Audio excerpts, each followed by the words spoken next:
Ebi byabaho mu rushitamo rw'ishengyero orwabahera izoba kandi rwabarukurirwe Right Honorable Thomas Tayebwa aho abany'ishengyero bagira ngo abantu babo bariyo nibabonabona bayamaye bugwerereza iby'ihunga okutera ebyanga byabo.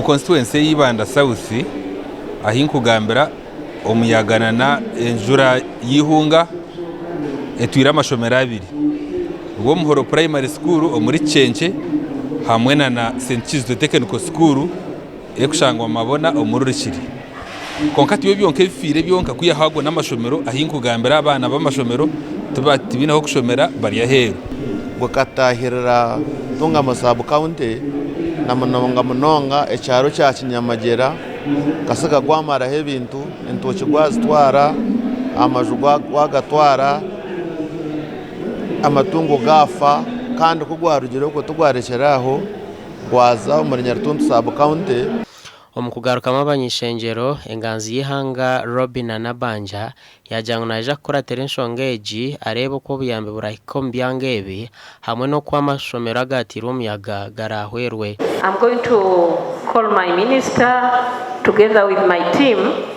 We go and assess to see how further damage that has been caused.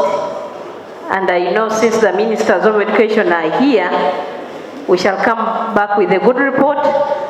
Then means of disaster plus means of education, we will take action. Thank you. Omugandi amahega ihanga aga Uganda People's Defense Forces Engineers Brigade abakwasibo mu rumo gwo kutereza icishayi cya Nambore nabajyango mu rumo gurahakekwa gukahebwa yombwijwire. Lieutenant Kano Engineer Peter Seku Kidemuka engineer wa project egi najyango mu rumo ogu gukatanuka kora mu kwezi kwa 2022 kandi obwa hati gwa ikahabucwe kanshanjo na bubiri aharigana okwa. Lieutenant Kano najyango icishayi eki nikija kuba nikirebuka kurungi kandi ngu nikiza kuba nkizanura mu mpira gw'ebjere hamwe na rugby. Kati kine kisawe twakitandika 2022 mu February mwezi gw'okubiri.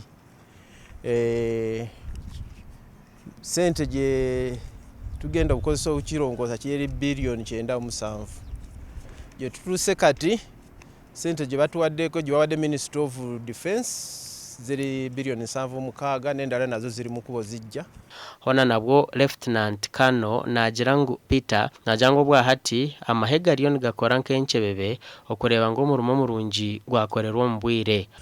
Ekisawe kino kyemulabe ekyo kyali kiri bubinyo twatandikira ddala tiziko total renovation kyona twakidamu kuvira ddala ku maazi masanyalazi twakyusa line okutukira ddala ku okukisereka twakyusa amabati twakyusa yine palins bagita twakyusa palins byona tukizemu bupya kusiga langi ogunajango hona nabo hino obuzibu obaru kubugana omukutereza ekishayi eki menga okusomezebwa kwensanzemu nga tukola emirimo gino bibadde bana abesenza ku ttaka nga si bananyinibo nabo twabagobawo kati kye tusigazize kyamaanyi nnyo ekituli ku mutwe era kye twagala kive babateeka mu basi bano ba pioneer balina ozijjamu ekisaawe tusobola okulongoosa okuteekamu amazzi n'ebintu ebirala byonna then n'eri waggulu eyo abasenzi abalala bonna twabagobawo bano abantu bawansi ne sports view bakyaliwo era abantu bajja wano buli lunaku nga bambuuza nti lwaki mwatuga waffe ne muleka sports view. Gasha kwa Ajime Muhumuza na Damba Tadeo.